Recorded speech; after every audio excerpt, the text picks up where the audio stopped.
اعوذ باللہ من الشیطان الرجیم بسم اللہ الرحمن الرحیم. ناظرین آپ دیکھ رہے ہیں پروگرام بات کرنا ضروری ہے، اور یہ پروگرام ہم کر رہے ہیں امریکہ کے شہر ہیوسٹن سے. آج 23 مارچ ہے، رات کے 8 بجے ہیں. 23 مارچ جو ہے ایک بہت اہم دن ہے، خاص طور پہ پاکستان کی تاریخ کے حوالے سے. پاکستان کے لیے اس دن قرارداد پاکستان پیش کی گئی تھی جو منظور کی گئی تھی، اور پھر ہمیں پاکستان بنا تو ہم نے لاکھوں قربانیاں دی. لاکھوں قربانیاں دینے کے باوجود بھی آج جس نہج پر پاکستان ہے وہ ہم سب پاکستانیوں کو فکر مند کر کے رکھتا ہے. اتفاق کی بات یہ ہے کہ آج ہمارے درمیان میں ایک ایسی شخصیت موجود ہیں جو پاکستان کا صوبہ جو ہے سندھ، اس کے حوالے سے وہ ایک سیاستدان ہیں، اور ہم چاہتے ہیں کہ وہ ہمارے درمیان موجود ہیں. میں آپ کی بھی ان سے ملاقات بھی کراتا ہوں، لیکن میں سب سے پہلے شکریہ ادا کروں گا جناب منظور میمن صاحب کا، جو ہماری اس کمیونٹی کے لیڈر بھی ہیں اور دانشور بھی ہیں. ان کی وساست سے مجھے موقع ملا کہ میں ایاز پلیجو صاحب جو ہمارے درمیان میں ہیں ان سے آپ کی بات کراؤں، اور ان سے ہم سوال پوچھیں، ان سے مسائل پہ بات کریں، بہت ساری باتیں کریں. بہت ساری باتیں کرنے والی ہیں. تو سب سے پہلے تو میں آپ کا شکریہ ادا کرتا ہوں، آپ کو ویلکم کرتا ہوں اپنے پروگرام کے اندر. اور کیونکہ آپ کا تعارف اتنا آسان نہیں کہ میں کراؤں، تو میں اگر آپ سے یہ سوال کروں کہ ایاز پلیجو کون ہے؟ کیا وہ ایک سندھ کا بیٹا جو سندھ کی دھرتی کے جو لوگ ہیں، جو ان کے مسائل ہیں اس کے لیے باہر آ گیا ہے؟ کیا وہ ایک موروثی سیاست کی وجہ سے وہ سیاست میں ہے؟ کیا اس کا مقصد جو ہے صرف منصب حاصل کرنا ہے اور سیاستدانوں کی طرح جیسے لوگ ہوتے ہیں اس طرح ہے؟ کون ہے ایاز لطیف پلیجو؟ شکریہ واسل صاحب، اور میں آپ کی ٹیم کا، باجوہ صاحب کا، جو آپ کے یہاں پہ ساری چیز کو لک آفٹر کر رہے ہیں، آپ کے اسٹوڈیو کو، منظور صاحب کا شکر گزار ہوں کہ آپ نے مجھے موقع دیا بات چیت کا. ایاز پلیجو کون ہے؟ تو ایاز لطیف پلیجو فار ایور ایک اسٹوڈنٹ ہے. اچھا. میں چاہوں گا کہ میں اپنا سب سے بڑا تعارف یہ چاہوں گا کہ میں ساری زندگی آخری دم تک ایک طالب علم رہوں، اور میں لرن کرتا رہوں، سیکھتا رہوں. اس کے علاوہ میں لائر ہوں پروفیشنلی، میں ٹیچر ہوں. I be teaching for the last 2 decades. میرے سبجیکٹس ہیں کانسٹیٹیوشنل لا، جورسپروڈنس اور پینل لاز، ان کو پڑھاتا رہا ہوں میں. اس کے علاوہ میں تھوڑا سا ٹریک سے ہٹ کے میں انجینئر بھی ہوں. اچھا. سول انجینئر بھی ہوں، میں ایک انوائرمنٹلسٹ بھی ہوں، اور میں رورل ڈیولپمنٹ کا بھی تھوڑا سا ایکسپیرینس رکھنے والا، کیونکہ میں نے ماسٹرز کی اس میں. اور اب آپ نے دوسرا سوال میں دو چیزیں اور ایڈ کر دی کہ کیا ایاز لطیف پلیجو سندھ کا بیٹا ہے؟ آف کورس سندھ کا بیٹا ہوں، پاکستان کا بیٹا ہوں، ساؤتھ ایشیا کا بیٹا ہوں، اور میں چاہوں گا کہ میں دنیا کا بیٹا بنوں، کیونکہ یہ مدر ارتھ جو ہے اور مدر نیچر، یہ ریگارڈلیس آف اینی باؤنڈری، یہ ہم سب کی ہے. تو ہم سب کو دنیا بھر کا بیٹا اور بچہ ہونا چاہیے. ہیومن سویلائزیشن کا ساری دنیا کا حصہ ہونا چاہیے. اب تیسرا حصہ آپ نے کہا کہ کیا منصب حاصل کرنا ہے، مقصد جو ہے زندگی کا مقصد. منصب حاصل کرنا یعنی کوئی پولیٹیکل پوسٹ، کوئی حیثیت، میرے خیال میں سب سے زیادہ حیثیت یہ ہے کہ آپ سرو کرتے رہیں، اور جب آپ اس دنیا کو چھوڑیں تو آپ سمجھیں کہ آپ نے کچھ نہ کچھ کانٹریبیوٹ کیا. اگر آپ سمجھتے ہیں آخری دم تک کہ آپ نے کانٹریبیوٹ کیا، تو پھر بھلے آپ خاکروب کیوں نہ ہوں، آپ پیون کیوں نہ ہوں، آپ کوئی مالی کیوں نہ ہوں، آپ نے اپنی سروس دی. اور اس کے بجائے آپ وزیر اعظم، صدر یا وزیر اعلیٰ ہوں، اور آپ کی زندگی کا مقصد لوٹنا ہو مال، اور آخر میں آپ کا جب اکاؤنٹیبلٹی کرے اپنی، تو زندگی میں نظر آئے کہ آپ نے صرف لوٹ مار کیا، تو پھر کچھ نہیں. اچھا، لیکن میں آپ سے دیکھیے، آپ جو ہیں وہ ہیں قومی عوامی تحریک کے پریزیڈنٹ، آپ ہیں گرینڈ الائنس کے جنرل سیکرٹری. آپ پہ دوہری ذمہ داری ہے. آپ کو ہمیں یہ بتانا ہوگا آج کہ آپ نے بحیثیت ایک سیاسی لیڈر کے کیا اچیومنٹ کی ہے، اور آپ کا کیا پلان ہے. دیکھیے نا، سیاسی جماعتوں کے جو ایک تو ہوتے ہیں سیاستدان اور ایک ہوتے ہیں لیڈر، یہ دونوں میں ڈفرنس ہے، سیاستدان میں اور لیڈر میں. تو کیا آپ سمجھتے ہیں کہ ایک سیاستدان میں لیڈرشپ ہونی چاہیے، یا ایک لیڈر کے اندر بھی سیاسی ایک پہلو بھی ہونا چاہیے؟ کیا سمجھتے ہیں آپ، اور آپ کی اچیومنٹ کیا ہے؟ میں سمجھتا ہوں کہ پہلی بات تو سیاستدان اور لیڈر سے بھی ایک اور بڑی چیز ہوتی ہے. ہاں، انسان ہونا. وہ ہوتا ہے اسٹیٹس مین شپ. اچھا. تو لیڈر تو بہت سے بن جاتے ہیں، سیاستدان بن جاتے ہیں، مگر وہ فقط سوچتے ہیں اس عارضی وقت کے لیے. لیڈر سوچتا ہے اس زمانے کے لیے جس میں وہ بیٹھا ہے. اسٹیٹس مین سوچتا ہے آئندہ جنریشنز کے لیے. اب اگر آپ ٹینجیبل حوالے سے کہیں گے کہ میں نے یہ باٹل اٹھا لی اور اچیومنٹ کر دی, باٹل رکھ دی, مگر ٹیچر سے آپ پوچھیں گے کہ تم نے کیا اچیو کیا ہے, تو ٹیچر کہے گا کہ میرے اسٹوڈنٹس کی جو تربیت ہوئی وہ میری اچیومنٹ ہے. ٹینجیبل آپ چھو نہیں سکتے کہ اس ٹیچر نے 10 سال سے پڑھاتے ہوئے کیا اچیو کیا. اس کی رزلٹ یہ ہے کہ اس کے اسٹوڈنٹس کتنے آگے بڑھے. تو میں سمجھتا ہوں کہ میں اور میرے جو دوسرے ہمارے ہم خیال دوست ہیں, ان کی کوشش یہ ہے کہ پاکستان بھر میں خصوصاً سندھ میں اویئرنیس ہے. سندھ انتہائی بیکورڈ صوبہ ہے. اس سینس میں پورا پاکستان بیکورڈ ہے کیونکہ پورے پاکستان میں گرفت ہے فیوڈلزم کی, سرداریت کی, جاگیرداری نظام کی.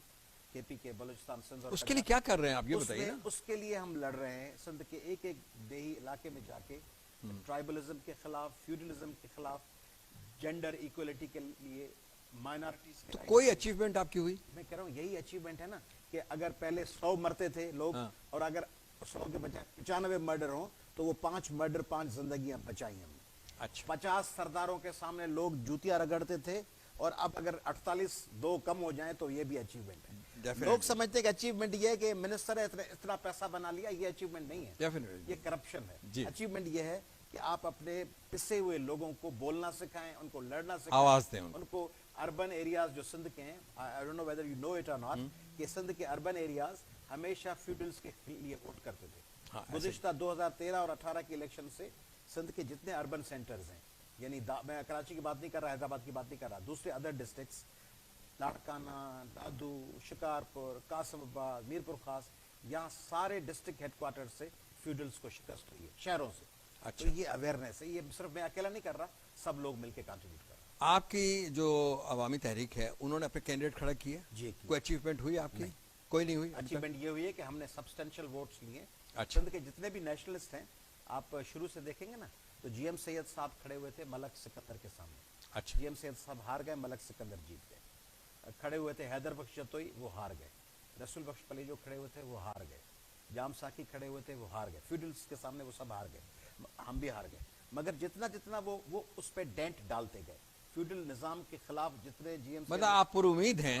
ہاں, اس وقت بھی پاکستان میں آپ دیکھیں گے کہ جو اویئرنیس آئی ہے وہ انہی پروگریسو لیفٹسٹ نیشنلسٹ لیڈرشپ کی وجہ سے آئی ہے جنہوں نے اپنی پوری زندگیاں دے دی. اچھا, اب ہم چلتے ہیں سندھ کے جو مسائل ہیں اس کی طرف. آپ سمجھتے ہیں کہ کراچی جو ہے وہ بھی ایک سندھ کا حصہ ہے, ٹھیک ہے, کیپٹل ہے اور 2.5-3 کروڑ کی آبادی ہے وہاں پر. تو آپ سمجھتے ہیں کہ ان کا ایک مطالبہ ہے, جس طرح کہ ایم کیو ایم کا ایک مطالبہ ہے کہ بھائی آبادی کے لحاظ سے ان کی جو نشستیں ہیں, ان کی جو سیٹیں ہونی چاہیے قومی اسمبلی کے اندر, جو صوبائی اسمبلی کے اندر, وہ ان کو نہیں ملتی. ایک بات یہ ہے. اور دوسرا وہ چاہتے ہیں کہ ان کا ایک علیحدہ صوبہ بنایا جائے. تو اس پہ آپ کے کیا تاثرات ہیں, آپ کا کیا وہ ہے؟ آج آپ نے بڑی خوبصورت بات سے آغاز کیا کہ آپ نے کہا کہ آج 23 مارچ ہے. ڈیفینیٹلی ہے. یہ جو 23 مارچ ہے لاہور ریزولوشن کی, 1940 کے ریزولوشن کی, اس کا بیسک کانسیپٹ تھا, اس کے الفاظ لکھے ہوئے ہیں ریزولوشن میں, ساورین اینڈ انڈیپینڈنٹ اسٹیٹس, ٹھیک, کانٹیجیس, ایک دوسرے سے جڑی ہوئی لیکن انڈیپینڈنٹ ملک کا حصہ ہوں گی مگر اپنے فیصلوں میں خود مختار ہوں گی. جیسے امریکہ ہے, جیسے آپ کو 18ویں ترمیم جو ہے وہ کیا ہے, جیسے ٹیکسس ہے, جی, ٹیکسس کے اپنے لاز ہیں. یہاں آپ کے پاس کیسینوز نہیں ہیں اور برابر کی لوزیانا میں لیک چارلز میں کیسینوز بنے ہوئے ہیں, تو یہاں پہ پرمیشن نہیں ہے. یہاں پہ ڈرائیونگ کی ایک مدت ہے, دوسری جگہ دوسری ہے, ساری لاز. تو اسی طرح سندھ کو پاکستان نے نہیں بنایا, پنجاب کو پاکستان نے نہیں بنایا, نئی کے پی کے اور بلوچستان کو پاکستان نے بنایا.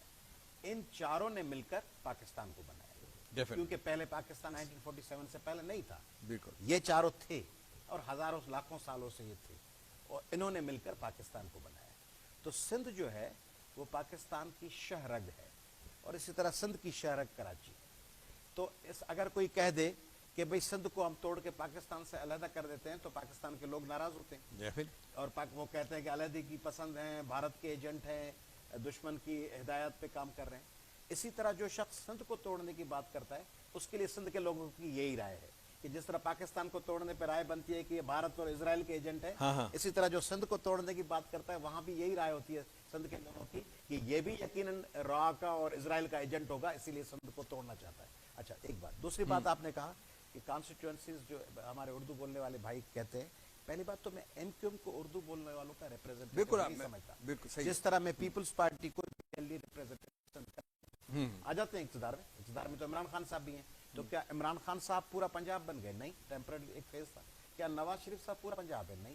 کیا اے این پی یا جماعت اسلامی متحدہ مجلس عمل پورا کے پی کے؟ نہیں، یا اس طرح نہیں ہوتا۔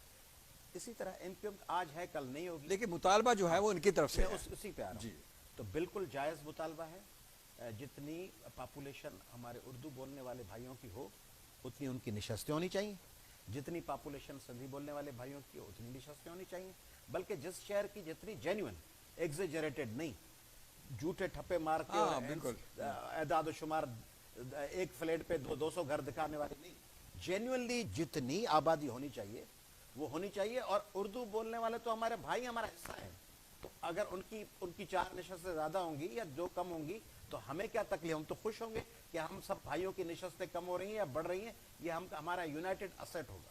اچھا، تو یہ بتائیے کہ اگر چلے آپ کہتے ہیں جی صوبہ نہیں بننا چاہیے، صوبہ بننے کا مطلب ہے کہ صوبے کو، سندھ کو توڑنا ہے یا سندھ کو ایک حصہ الگ کرنا ہے، لیکن اتنے بڑے شہر کو کوئی انتظامی یونٹ بنائے جا سکتے ہیں کہ ایسا ہو کہ 4-5 سٹیز بنا جائیں، اس کے اندر ان کے مختلف میئرز ہوں، جس طرح کہ یہاں پر ہے، ہم یہاں بیٹھے ہیں میزوری سٹی میں، اس کا اپنا میئر ہے، اس کے اپنی پولیس ہے، آگے آپ تھوڑا سا 3 میل آگے جائیں گے تو شوگر لینڈ اسٹارٹ ہو جائے گا، شوگر لینڈ کا اپنا میئر ہے، اپنی ان کی گورننگ باڈی ہے، اپنی ان کی مطلب کونسل ممبرز ہیں۔ تو کیا آپ سمجھتے ہیں کہ کچھ ایسے انتظامی یونٹ ہوں جس سے کہ جو ہے آسانیاں پیدا ہو جائیں، لوگوں کو آسانیاں ملنے لگیں؟ دیکھیں، جب آپ نے یہاں کی بات کی نا ہیوسٹن کی، آپ نے کہا میزوری میں بیٹھے ہیں، جی تو آپ نے یہ نہیں کہا کہ ہم میزوری میں گورے بیٹھے ہوئے ہیں یا بنگالی بیٹھے ہوئے ہیں، Definitely. آپ نے کہا میزوری میں ہم بیٹھے ہوئے ہیں۔ جب ہم ہوگا نا تو ساری چیزیں آسان ہوگی۔ جب ہم کہیں گے کہ بھائی میزوری، ہیوسٹن کا یہ ایریا، یہ فقط گوروں یا ایشینز یا کالوں کا نہیں ہے، سب امریکنز کا ہے، تو زبردست بات ہے۔ تو اگر ہم کراچی کو اس طرح دیکھیں نا کہ کراچی کا لیاری بھی بلوچوں، سندھیوں، پشتونوں، مہاجروں سب کا ہو تو پھر تو ٹھیک ہے، اور سوراب گوٹ پشتونوں، سندھیوں، پنجابیوں، بلوچوں سب کا ہو۔ مگر جب ہم یہ ایتھنک بات کرتے ہیں کہ یہ علاقہ فقط سندھیوں کا ہے تو یہ ریسسٹ اپروچ ہو جاتا ہے۔ میں سمجھتا ہوں لاڑکانے میں جو اردو بولنے والا بستا ہے نا، لاڑکانہ اس کا بھی ہے، دولت پور اور نواب شاہ میں جو پنجابی کسی چک میں ٹنڈو آدم میں بیٹھا ہوا ہے اور وہ ڈیکیڈ سے وہاں بیٹھا ہوا ہے، وہ دن اس کا بھی ہے۔ اچھا یہ بتائیے میں مجھے، بات کمپلیٹ جی اسی طرح کراچی میں آپ نے ماضی میں ایکسپیرنس کیا ہے، یعنی کراچی کو، اچھا بات شاید یہ لوگ سمجھتے ہیں کہ سندھی ریزسٹ کرتے ہیں، نہیں، الٹ ہوا۔ الٹ کیسے ہوا کہ حیدرآباد کو تقسیم کیا گیا، ٹنڈو الہیار، ٹنڈو محمد خان، حالہ، ایک 10-15 لاکھ والے ضلع کو توڑ کے 4 حصے بنائے مشرف نے، اچھا، اور جو کراچی تھا اس کو ملا کے ایک حصہ بنا دیا تاکہ ایم کیو ایم کا ناظم ہو۔ ہونا یہ چاہیے تھا کہ اگر حیدرآباد 15 لاکھ پہ 4 حصے بن سکتا ہے تو کراچی کی اگر 1.5 کروڑ آبادی تو اس کے تو 10 حصے بنتے، اس کو ملا کے ایک کر دیا تاکہ ایک ناظم ہو، اور حیدرآباد کے 4 اضلاع بنا دیے۔ یعنی اس کے پیچھے انٹینشن یہ نہیں تھا کہ لوگوں کو سرو کیا جائے، انٹینشن تھا اپنے من پسند لوگوں کو اقتدار دیں۔ اچھا یہ بتائیے، جو یہ فصیل کھڑی ہوئی ہے، اگر ہم دیکھیں کہ سندھ میں اور سندھ کے جو شہری علاقے ہیں اور دیہی علاقے ہیں، ان کا جو ہے ایک فصیل نظر آتی ہے، واضح فصیل ہے، اس کو کیسے ختم کیا جا سکتا؟ جب ہم جڑیں گے ایشوز، مثلا آپ کو بتاؤں کہ ہونا یہ چاہیے کہ کراچی میں کسی علاقے میں کسی ہماری اردو بولنے والی مہاجر ماں بیٹی کے ساتھ کوئی، بیٹے کے ساتھ کوئی ظلم ہو تو اس کے لیے کراچی سے آواز اٹھے، مگر اس کے ساتھ کندکوٹ سے بھی آواز اٹھنا چاہیے، دادو سے بھی اٹھنا چاہیے کہ میری بہن ہے۔ اور اسی طرح اگر کسی دادو یا لاڑکانہ یا شکارپور کندکوٹ میں کوئی واقعہ ہو، مثلا سندھ کا پانی ہے، اب سندھ کا پانی آپ کو علم میں ہوگا کہ جو آ رہا ہے پاکستان کا پانی پورے سندھ کے حصے میں، اسی پانی سے کوٹری بیراج سے کلری بگھاڑ فیڈر کے ذریعے کراچی کا پانی جاتا ہے۔ تو اگر سندھ کا پانی حصے میں کم آئے گا تو ظاہر ہے کراچی کے پانی میں بھی تنگی ہوگی، حالجی لیک پہ بھی ہوگی، کینجر پہ بھی ہوگی، جو آگے کراچی سپلائی کرتا ہے۔ مگر ہماری کراچی کی تنظیمیں اس پہ بات ہی نہیں کرتی، وہ سمجھتی ہیں کہ پانی آپ کو آسمان سے ٹپک کے آ رہا ہے، اس لیے ڈیم پہ پانی پہ بولنا ہی نہیں ہے۔ حالانکہ ان کو بولنا چاہیے. تو اگر کراچی کے اردو بولنے والے بھائی اسی طرح جڑیں گے سندھ کے ایشوز پہ تو سندھ کے لوگ کہیں گے کہ ہاں بھائی یہ تو ہمارے لیے سوچ رہے ہیں. آپ کو پتہ ہے ابھی پچھلے دنوں حیدرآباد میں ٹرانسفارمرز پھٹے, اچھا, اس میں اردو آبادی کے ہمارے بھائی 5-7 لوگ اس میں ان کی اموات ہو گئی, اوپر سے ٹرانسفارمر پھٹ کے گرے. کوئی نہیں گیا, ایاز لطیف بنی جو گیا وہاں. میں جا کے بالکل پیور اردو سپیکنگ ایریا لطیف آباد کا ایریا, اور وہاں سارے لوگوں کی اکثرت ووٹرز ایم کیو ایم کے یا پی ایس پی کے یا حقیقی کے یا جماعت اسلامی کے. آئی وینٹ دیئر, میں ان کے ساتھ جا کے احتجاج میں شریک ہوا, کیونکہ ایشو یہ نہیں تھا کہ اردو بولنے والے, ایشو یہ تھا کہ ان کے ساتھ ظلم ہوا ہے. تو اگر ہم یہ رویہ, ہماری بھی کمزوریاں ہوں گی, اس میں صرف اردو بولنے والوں کا قصور نہیں ہے, لیکن یہ سب مل کے رہیں گے. کیوں کہا جاتا ہے کہ یہ اردو بولنے والا ہے, یہ سندھی بولنے والا ہے, یہ پنجابی بولنے والا ہے؟ ہم آخر ایک قوم کیوں نہیں بنتے؟ کیا وجہ ہے؟ کیا دیکھیں, ایز اے پاسپورٹ ہولڈر تو ہم ایک قوم ہو سکتے ہیں. جیسے پاسپورٹ ہولڈر, ایک ہی پاسپورٹ ہے جی, جیسے انڈینس ہیں وہ انڈین بھی کہلاتے ہیں, پاسپورٹ ہولڈر ہیں انڈیا کے, مگر وہ at the same time they claim themselves کہ ہم تامل ہیں, ہم ملیالم ہیں, ہم کیرلن ہیں, ٹھیک ہے, اور ہم تامل ناڈو کے ہیں, ساؤتھ انڈین ہیں. اسی طرح دنیا بھر میں یہی ہوتا ہے کہ لوگ یہ بھی کلیم کرتے ہیں. جیسے افغانستان میں لوگ افغان پاسپورٹ ہولڈر ہیں مگر وہ کہتے ہیں کہ ہم افغان ہیں, تاجک ہیں, ہم فلاں ازبیک ہیں, ٹھیک ہے نا. تو اسی طرح پاکستان ہمارا وطن ہے اور ہم سب کو الحمدللہ فخر ہے کہ پاکستان کے ہم سٹیزن ہیں. ہمیں برابری چاہیے, پاکستان میں ایکولیٹی چاہیے, رائٹس نہیں ہیں, مگر اینی ہاؤ ہمارا وطن ہے. مگر اس کے علاوہ ہم سندھی بھی ہیں, ہم پنجابی بھی ہیں, ہم پشتو اسپیکنگ بھی ہیں, ہم بلوچی اور اردو اسپیکنگ بھی ہیں. اس پہ بھی فخر ہونا چاہیے. جس طرح ایک بندے کو اپنے باپ پہ بھی فخر ہے, ماں پہ بھی فخر ہے, دادا پہ بھی فخر ہے. آپ سے ایک بات پوچھتا ہوں. دیکھیے, آپ کی جو قومی عوامی تحریک ہے وہ صرف محدود ہے, وہ پنجاب میں نہیں ہے پنجاب میں. تھوڑا سا کام شروع کیا ہم نے ٹوبا ٹیک سنگھ میں اور جنگ میں, فیصل آباد میں, ملتان. اس طرح جو ہے نا ایم کیو نے بھی سٹارٹ کی, پنجاب کے اندر وہ ایم کیو بنی, لیکن اس کا کوئی خاص ایسا وجود نہیں ہے. وہ ایک سمجھیں کہ ایک آفس لے لیا, چند لوگ آ گئے, تصویریں اتروائی گئیں اور انہوں نے تصویریں ڈال دی. ایک دو لوگوں نے کہا دیا پنجاب کے اندر جو ہے ایک آفس کھل گیا ایم کیو ایم کا, اور اسی طرح عوامی تحریک کا بھی, ٹھیک ہے نا. لیکن اگر آپ دیکھیں ذرا غور سے دوسرے سسٹم کو, آپ تو وکیل بھی ہیں اور بہت پڑھے لکھے انسان ہیں, آپ دیکھیں کہ امریکہ میں یا دوسرے ممالک جو ہیں اس میں دو عموماً پارٹیاں ہوتی ہیں, ایک ڈیموکریٹ ہے یہاں پر اور ایک جو ہے وہ ریپبلکن ہے. اچھا, وہ ان کا کیا ہوتا ہے کہ وہ پرائمری سے لے کے وہ سٹارٹ کرتے ہیں فائنل الیکشن تک ہوتے ہیں. ان کا الیکشن ان کی پارٹی کے درمیان میں ہو رہا ہوتا ہے سب کا. اگر ایسی جس طرح کے پہلے پیپلز پارٹی تھی اور مسلم لیگ تھی, اگر دو پارٹیاں ہوں اور اس کے بینر تلے وہ دو پارٹیوں لوگ جوائن کریں تو کیا ہر جگہ ان کی ریپرزنٹیشن ہو جائے گی؟ ہو سکتی تھی. اچھا, تو آپ نہیں ایگری کرتے اس سے کہ ہم چھوٹی چھوٹی اینٹیں بنانے کے بجائے, لگانے کے بجائے ہم بڑی جماعتیں جو ہیں وہ بنائیں, اور اس کے اندر ہم, تاکہ پنجاب میں بھی پیپلز پارٹی اگر ہو اور کے پی میں بھی ہو, ہر جگہ ہو. Got your point. جی, اس طرح ہے نا جناب کہ جب ماں باپ بہتر ہوتے ہیں, بچوں کو رائٹس دیتے ہیں تو بچے ان کے ساتھ رہتے ہیں. بچوں کی چیزیں چھین لیتے ہیں, ان کو پسند کی زندگی اور نہیں کرتے, تو بچے بڑے ہو کے وہ کہہ دیتے ہیں کہ ہم کہیں اور ٹھہرے. ابو نہ پسند کی شادی کرنے دیتے ہیں, نہ پسند کی کھانا کھانے دیتے ہیں. تو اگر بڑی پولیٹیکل پارٹیز اتنی میچور ہوتی کہ وہ سندھیوں, بلوچوں, پشتونوں, پنجابیوں, Urdu speaking, Hazara speaking, Brahui speaking, Saraiki speaking, سب کی باتوں کو وہ ڈیو شیئر اور ڈیو امپورٹنس دیتی تو لوگ اس میں ہوتے. اب انڈیا میں دیکھیں دو پارٹیز تھیں, بی جے پی اور کانگریس, پھر تمام صوبوں میں الگ الگ پارٹیز آ گئیں. اب بنگال میں جہاں کمیونسٹ جیتتے تھے, ویسٹ بنگال میں جہاں بی جے پی کا ٹکراؤ تھا, وہاں سے ممتا بنرجی جیت گئی ہیں, اور عام آدمی پارٹی نے پنجاب سویپ کر لیا ہے, دہلی پہلے ہی انہوں نے سویپ کیا تھا. تو وہاں پہ بھی پارٹی ہے, اتنا بڑا ملک ہے. آپ آ جائیں یہاں پہ بھی کسی زمانے میں آپ کے پاس تھرڈ کینڈیڈیٹ تھا, راس پیرو, وہ الیکشن لڑا تھا, وہ ہار گیا, وہ الگ بات ہے. تو وہاں پہ لبرلز تھے برطانیہ میں, لیبر اور کنزرویٹو ٹوری کے علاوہ. تو پارٹیز کی بات نہیں ہے, بات یہ ہے کہ ڈیلیور کیا کرتے ہیں. ابھی دیکھیں پاکستان میں 2 پارٹیز تھی, اب ایک تیسری بنی, پی ٹی آئی. اب لوگوں کو ایکسپیکٹڈ تھا کہ پی ٹی آئی ریزلٹ دے گا, پی ٹی آئی نے بھی لوگوں کو مہنگائی کر دی, کوئی نتیجہ نہیں ملا. تو اب 3 پارٹیوں سے بھی کام نہیں ہوا, تو آپ کہہ سکتے تھے پہلے چلے 2 پارٹیوں کی ناکامی میں تیسری پارٹی آ گئی تو بڑا کام ہو جائے گا. تیسری پارٹی کے آنے سے بھی کچھ نہیں ہوا. اچھا, ٹریک تھوڑا چینج ہوا ہے. آپ نے جب پی ٹی آئی کی بات کی, پی ٹی آئی جو ہے وہ آپ سمجھتے ہیں کہ پی ٹی آئی اچھا تو میرا خیال ہے کہ ہمیں اشارہ ہو رہا ہے کہ ہم ایک بریک لے لیں, تو چلیے ہم لیتے ہیں ایک چھوٹا سا بریک, اس کے بعد پھر انشاءاللہ پھر وہیں سے جہاں سے ہمارا رابطہ ختم ہوا پھر وہاں سے اسٹارٹ کریں گے. کیا ہوا تھا؟ اوکے جوش اچھا یہ آواز بند صحیح کرا نہیں آ رہی عربی تھی؟ ہیں؟ آواز نہیں آ رہی تھی؟ آپ نے آنکھیں بند کرا دیا نا ایک دم. مائک کے لیے بند کروایا ٹائم کے نہیں مائک کے لیے میرا خیال مائک آپ کا جو ہے وہ رک گیا تھا, کچھ چکر ہوا تھا. تو آواز نہیں آ رہی تھی بالکل. اب بتائیے اب صحیح آ رہی ہے؟ اب صحیح ہے. ہاں بیو پھر وہیں سے اسٹارٹ کریں. پی ٹی آئی سے. ہاں ہاں پی ٹی آئی سے. اچھا تو وہ میں آپ سے ہی کہہ رہا تھا کہ اب ٹریک جو ہے تھوڑا چینج ہوا ہے اور پی ٹی آئی کی بات ہوئی. اب دنیا کے اندر ہر جگہ مہنگائی ہے.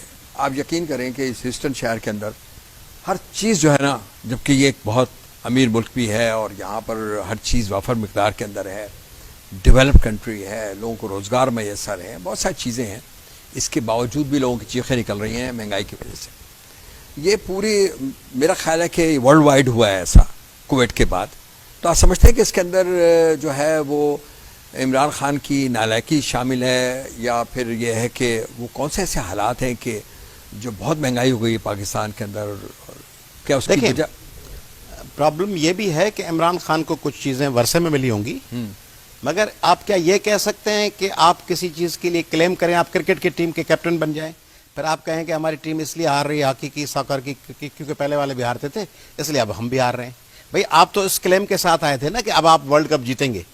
آپ اگر یہ کہیں نہیں, کہ لیکن اگر آپ کے بیٹ صحیح نہیں ہے, آپ کی بال صحیح نہیں ہے, یا پچ صحیح میں نہیں ہے, گزارش کر رہا ہوں تو آپ صحیح کر لیں نا. 3.5 ماہ تو نہیں ہوئے. اچھا ایک بات, دوسری بات یہ کہ اس عرصے میں یہ بات کر رہا ہوں کہ پیپلز پارٹی نے سندھ کو بڑا نقصان پہنچایا ہے اور پاکستان کو بھی, اور پی ایم ایل این کے دور پہ بھی سندھ مکمل نظر انداز ہوا, اور بلوچستان اور کے پی کے اور پاکستان کے لوگوں کو بھی کوئی بڑا ریلیف نہیں ملا. میں یہ دہرا رہا ہوں کہ پی ٹی آئی کے دور میں بھی نہیں ملا. پی ٹی آئی نے پورے پاکستان کو نظر انداز کر دیا, خصوصاً سندھ اور کے پی کے اور بلوچستان کو. ہوا کیا, عمران خان صاحب نے دعوائیں بڑی کی یہ کر دیں گے وہ کر دیں گے, مگر ہوا اس کے بالکل برعکس. یعنی آپ دیکھیں, کشکول توڑ دیں گے, آئی ایم ایف کی ڈکٹیشن نہیں لیں گے. آئی ایم ایف نے جتنا ڈکٹیٹ اس دور میں کیا ہے ماضی میں کبھی نہیں کیا. ایف اے ٹی ایف کے لیے جتنا ہم بلیک میل ہوئے, پھر آپ آ جائیں اس پہ کہ ہم چیزوں کی قیمتیں, اگر قیمت بڑھ جائے تو آپ کا وزیر اعظم نااہل ہے, اگر ڈالر مہنگا ہو جائے تو وزیر اعظم نااہل ہے, کرپٹ لوگوں کو نہیں چھوڑیں گے. آپ کو یاد ہوگا, آپ ہسٹری کے اسٹوڈنٹ ہیں, فتح مکہ کے وقت کیا ہوا؟ حضور اکرم صلی اللہ علیہ وسلم جب تشریف لائے تو بلال جو حبشی تھے رضی اللہ تعالیٰ عنہ, انہوں نے اعلان کیا کہ سب کو امان ملے گی, کسی کے گھر میں داخل نہیں ہوں گے, اور جو کفار تھے ان کو بھی پروٹیکٹ کیا گیا. زور کس چیز پہ دیا گیا؟ تبدیلیوں پہ, بہتری پہ, عوام کی فلاح و بہبود پہ. سارا زور انتقام پہ نہیں تھا کہ اب سب کو آ کے, یہاں پہ ہم بات کرتے ہیں ریاست مدینہ کی, اور بات ساری ہے کہ اس کو پکڑنا ہے, اس کو سزا دینی ہے, اس کو ڈنڈا مارنا ہے, اس کو لٹکانا ہے, نہیں چھوڑوں گا. اب آپ کا جب وزیر اعظم اس طرح کا ہو, سمجھے کہ آ جائے وہ کہ نہیں چھوڑوں گا, اس کو بھی نہیں چھوڑوں گا. یہ بات تو میں آپ سے ایگری کرتا ہوں کہ جو آپ بات کہہ رہے ہیں, کہ میرا خیال یہ تھا کہ ان کے ایڈوائزر صحیح نہیں تھے. وہ انہیں یہ کہتے ہیں کہ بھائی دیکھیں, کسی کی ٹانگ کھینچنے سے کوئی فائدہ نہیں ہے, نہ آپ کو یہ تقریریں کرنی چاہیے کہ اس کو لٹکا دو, یہ کر دو. آپ کو چاہیے تھا کہ کیسز جو ہے اداروں کے حوالے کرتے, ادارے کرتے, اور آپ اپنے آفس میں بیٹھ کے کام کرتے, فلاح و بہبود کا کام کرتے. یہی ہونا چاہیے تھا. اس پہ تو میں بھی اس کے جو ہے آپ دوسری بات پہ آ جائیں. جی, یعنی اس طرح لیڈر اس طرح تھوڑی ہوتا ہے. بس ابھی یوکرین کے ساتھ آپ کا ٹکرا ہو رہا ہے, ٹھیک ہے, امریکہ کا, ٹھیک ہے, اچانک کل اٹھ کے آپ کا جو بائیڈن صاحب اسٹیٹمنٹ دے دیں کہ بھائی میں تو پیوتن کی پالیسی سے بہت متاثر ہوں, تو امریکن لوگ تو پریشان ہو جائیں گے. ایک طرف کہہ رہے ہیں کہ یوکرین میں ظلم ہو رہا ہے, تو پرسوں عمران خان صاحب نے کہہ دیا کہ فارن پالیسی تو لاجواب ہے انڈیا کی, ٹھیک ہے, اور وہ کہتے ہیں کہ میں ہر چیز کا ماہر ہوں. عمران خان صاحب کہتے ہیں میں انڈیا کا بھی ماہر ہوں, میں سبزی گوشت پکانے کا بھی ماہر ہوں, میں اس روڈ بنانے کا بھی ماہر ہوں, میں اس کا جو پروگرامز ہیں ناسا کے اس کا بھی ماہر ہوں. وہ تو ٹھیک ہے, پہلے تو آپ گھر کو سیدھا کر لیں نا. پاکستان ہمارا گھر ہے. عمران خان صاحب کے ساتھ جتنی ٹیم ہے, صرف عمران خان نہیں, زرداری صاحب کے ساتھ جتنی ٹیم ہے, اس پہ الزام کیا تھا کہ کرپٹ ہے نا.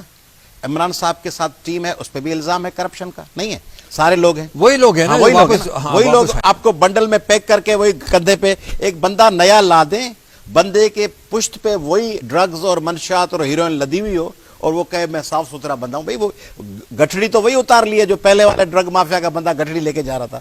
تو تبدیلی کیا آئی؟ تو بات پھر وہاں آ گئی ایک اور مطلب ہم تھوڑا سا ہم آئے ہیں کنکلوژن کی طرف کہ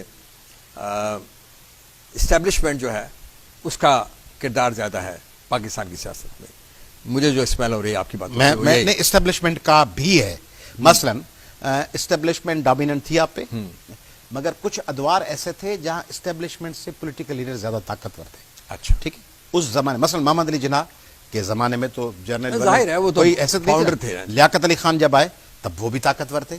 he could have done lot of things مگر ہی ڈیڈنٹ.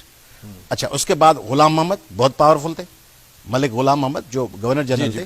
ٹھیک ہے, اب آ جائیں 70s میں جب ذوالفقار علی بھٹو کو اقتدار ملا, 90,000 قیدی تھے, چیف آف آرمی اسٹاف ان کے پسند کا آ گیا, جنرل گل حسن کے بعد جنرل ٹکا خان, اور اقتدار ان کے پاس تھا. مجیب کو انہوں نے بھگا دیا, ادھر ہم ادھر تم کہہ کے. سارا اس وقت وہ لوگوں کو ڈیلیور کرتے نا, فیوڈلزم ختم کرتے, زمین کی صرف اناؤنس نہ کرتے, لینڈ جو تھی ریفارمز ان میں جینیونلی امپلیمنٹ کرتے, مائنارٹیز کو رائٹس دیتے, پاکستان کے لوگوں کو جوڑتے, مگر انہوں نے نہیں کیا. اس کے بعد پھر اسٹیبلشمنٹ آ گئی, ضیاء الحق آ گئے. ٹھیک, اب ضیاء الحق کے بعد پھر بے نظیر صاحبہ کو 2 سال ملے. اس زمانے میں کرپشن کنٹرول کرتی, یہ چیزیں نہ ہوتی کہ اپنے جیالوں کو عہدے دینے, مخصوص لوگ لانے. اس کے بعد نواز شریف آ گئے. نواز شریف کو فل مزہ ملا, غلام اسحاق خان ان کے ساتھ. پھر دوسری دفعہ جب آئے تو ان کو 2/3 میجارٹی ملی. اب اس زمانے میں وہ انتہائی طاقتور تھے, جو چاہے کرتے. ابھی عمران خان کو جو 3.5 سال ملے, اسٹیبلشمنٹ ان کے ساتھ کھڑی ہوئی ہے, سارے ادارے کھڑے ہوئے ہیں, عدالتیں کھڑی ہوئی ہیں. ان کو کس نے روکا تھا کہ یہ ڈیلیور نہ کرتے عمران خان صاحب؟ عمران خان کے ساتھ پہلے 2018 کے پہلے دن سے تو ٹکراؤ میں نہیں ہے نا اسٹیبلشمنٹ. لیکن میں یہ کہنا چاہ رہا ہوں کہ ضیاء الحق, پرویز مشرف, ایوب اور یحییٰ نے مختلف ادوار میں پاکستان کو بہت سی چیزوں میں نقصان پہنچایا. بہت سی اکنامک اچھائیاں بھی ہوئی. ایوب خان کے زمانے میں گرین ریولوشن وغیرہ ظاہر ہے بہت سی اچھائیاں بھی تھیں. مشرف کے زمانے میں ڈالر پہ کنٹرول رہا, ضیاء الحق کے زمانے میں اکانومی ریلیٹیولی کنٹرول میں تھی کیونکہ باہر کی ایڈ آ رہی تھی, مگر اور بہت سی زیادتیاں ہوئیں اس زمانے میں. مگر یہ جو 2 ادوار تھے, جب نواز شریف طاقتور بنے, ذوالفقار علی بھٹو اور عمران خان طاقتور بنے, یہ اگر ڈیلیور کرتے تو اسٹیبلشمنٹ کا اسپیس کم ہوتا. انہوں نے ڈیلیور کیا ہی نہیں. نتیجہ یہ ہوا کہ اسٹیبلشمنٹ کے لیے زیادہ اسپیس نکل آیا. ایک پوائنٹ جو ہے نا وہ رہ گیا ہمارا, جو بہت امپورٹنٹ ہے, اور وہ حوالے سے سندھ کے حوالے سے یہ, کیونکہ ہم بات تو سندھ کی کر رہے ہیں زیادہ تر, وہ ہے کوٹا سسٹم. آپ کوٹا سسٹم کو جو ہے وہ 3 باقی صوبوں کے اندر نہیں ہے, صرف سندھ کے اندر ہے کوٹا سسٹم.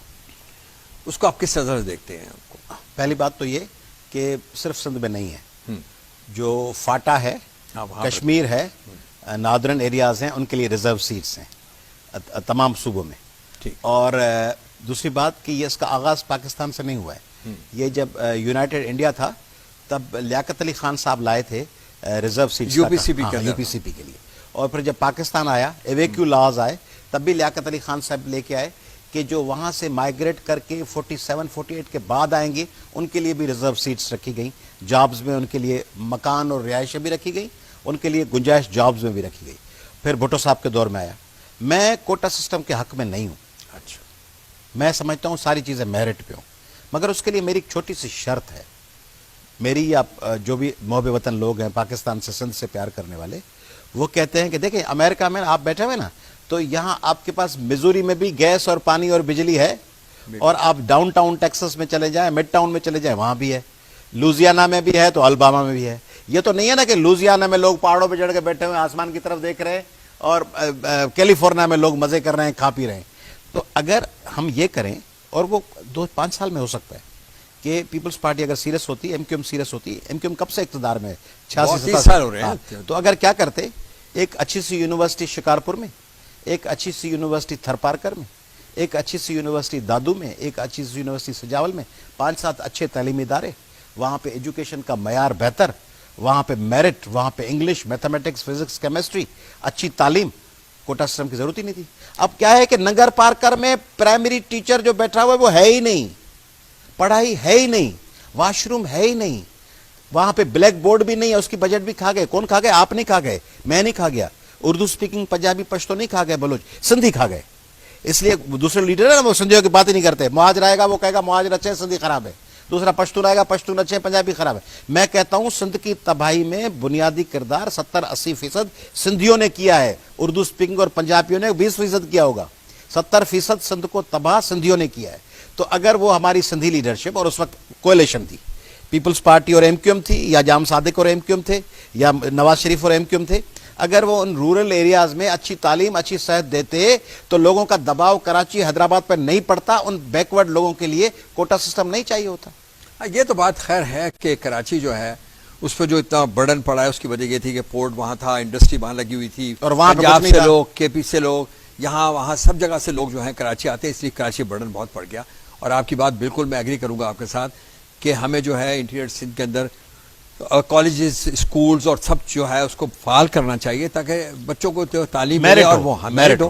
پھر اس کے بعد میرٹ کی بات کی جا سکتی ہے. بالکل صحیح ہے، اس بات سے میں ایگری کرتا ہوں آپ کی. اور بڑی اچھی گفتگو آپ سے جو ہے ہو رہی ہے. میرا خیال ہے کہ ایک لیتے ہیں چھوٹا سا بریک، اور آپ لوگ کہیں نہ جائیے گا، پھر ہم سے بات کرتے ہیں. بری بند جوش.